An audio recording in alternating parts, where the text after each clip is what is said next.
every student and teacher have a problem of orientation all the time. I mean, I used the word navigation before, but yeah, I mean, it's a little like Karate Kid, right? Do you ever see the movie Karate Kid? Sure. Yeah. So the kid's getting beat up at school. The old man who's the super for his building, he teaches him karate, right? But he doesn't really teach him karate. He has him paint his fence, waxes his deck. He has him do all these construction projects. And of course, he's sneaking in the specifics about how to paint the fence, how to wax the car, and all this sort of stuff. There's something lovely in that dramatization of it, because Daniel, the kid, kind of doesn't know why he's being told to do this. But obviously, you learn that the old man has this longer view that the kid doesn't have. That's why he's so valuable as a teacher, and their relationship is so sweet and everything. But what's happening in the moment is that Daniel, as the student, he's not oriented in what he's doing. I mean, the teacher does come around and say, look, I want you to paint it like this and like this, not just blah, blah, blah, blah, blah. I want you to be specific, and I want you to breathe in when you go up and out when you go down, and all this stuff. And and the hits just keep coming. He finishes one task, the teacher gives him another, and Daniel's patience eventually runs thin because he feels like he's being abused to just build all this stuff for this guy, and he gets pissed. And the teacher then shifts in that movie. That's a lovely scene. The teacher shifts from the learning context, which the kid doesn't really recognize as the learning context. The teacher shifts and says, all right, show me paint the fence. And he kind of does the motions. He says, no. And then the teacher eventually throws he gives a big key eye, and he throws a punch, and the kid, suddenly his reflexes have been, honed by all the labor he's been doing, right? Yeah. But suddenly the teacher creates a performance context where he's got to put up what he just learned, right? Well, that's what I hope that that's important, would understand about their movement practice. I mean, if we go to the end of the movie, Daniel's going to face the most merciless, ripped dude in the ring. And, not to be a doomsday prophesier, but I kind of feel like we live in a world right now where shit's gonna, might just hit the fan when you turn around the corner, so to me, and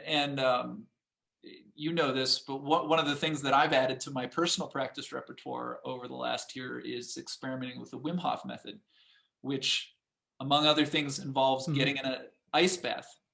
And it's something, it's not just getting in an ice bath, it's something that you said earlier. It's intentionally deciding to get in an ice bath, knowing that it's going to be freezing, but I decided it's not I don't think you get the benefits of the practice if you're one of those NFL coaches at the Super Bowl where the guys run up and they pour the Kool-Aid over their head.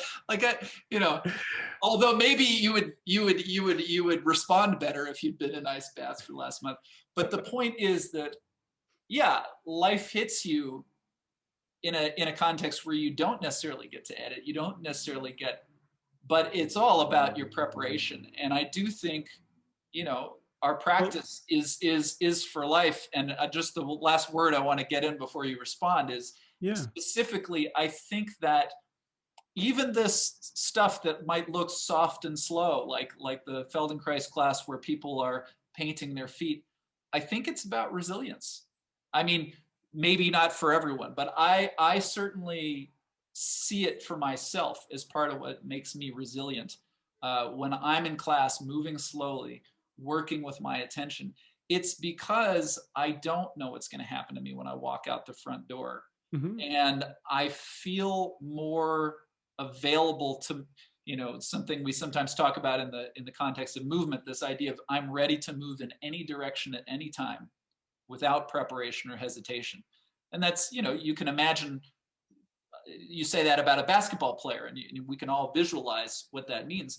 But it also means it could mean, all right, pandemic, I'm teaching online now, and it's just I respond. And it doesn't mean that, I wouldn't prefer a different context, but the external world, the environment, which is another piece of the classroom that we're actually pretty specific about often in teaching awareness through movement. There's constant reference to your relationship to the floor, or your relationship even to space. How, do you feel expanded or contracted?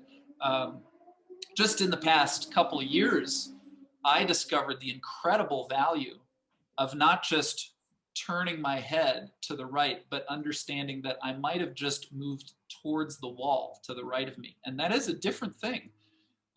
Maybe I'm starting to mix a few things together here. Right. But the main point was about some of these things that might just seem like, okay, those are, movement geeks talking about all the specific things. But I think it has everything to do with movement. Yeah, I think for a lot of resilience. Yeah, I mean, so the word performative context, right? That's a very interesting topic we'll have to revisit, but it's not meant necessarily to conjure only like a sports game, or when you're going for it, or when there's a lion that comes around the corner and you have to respond, or whatever the way people talk about that stuff. But I mean, if you've ever been injured, right? I took a fall a few years ago, landed on my tailbone, didn't feel nice. I don't know that I broke anything. I didn't go to the doctor or the hospital, but the results of that, or the manifestation of that, hung on for a period of time.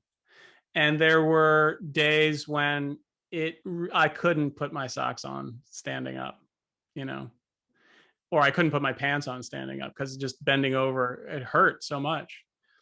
And okay, now putting on your pants has become a performative context, right?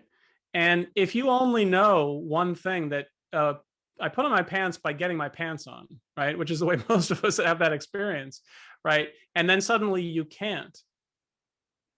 Okay, well, how creative are you? Can you do it on your back? Can you lie on your side? Like, how are you going to actually get through this moment, right? And if for certain situations when you're really in pain, right? You're having a bad day with your back or your shoulder or whatever, but you're not at the doctor, and you're not at the physical therapist clinic, or you're not at the acupuncturist or whoever you go to see, right? And you're trying, it's got your attention, right? And you are trying to obviously move from the place you're at to a slightly better place. What are you doing? Well, you're trying to score some points at that particular moment. It's not happening at a very high velocity. You're probably moving really slowly, and you're trying to just figure out where is it safe to move, right? That also becomes not a performative context, but like at that point you need some knowledge, right? That's where your pennies in the bank with your movement practice over the last couple of years, they might actually have a little bit of a real manifestation of value then, of getting you out of that little ditch. And then, yes, maybe you will go see a competent professional or whatever you do after that. But in those moments with yourself, sometimes those are real moments too, right? And there are real moments that are very important where you're moving really slowly and you're attending very closely to what you're doing. And if you've had a lot of experience of doing that in a much safer context, that will help you be more oriented with what you're doing. I mean, how many times have I worked with clients who are having particular kinds of pain, and then you see them let me just get up, and they'll just try to get up, right? They're just going to blast through it. Like, what, don't do that.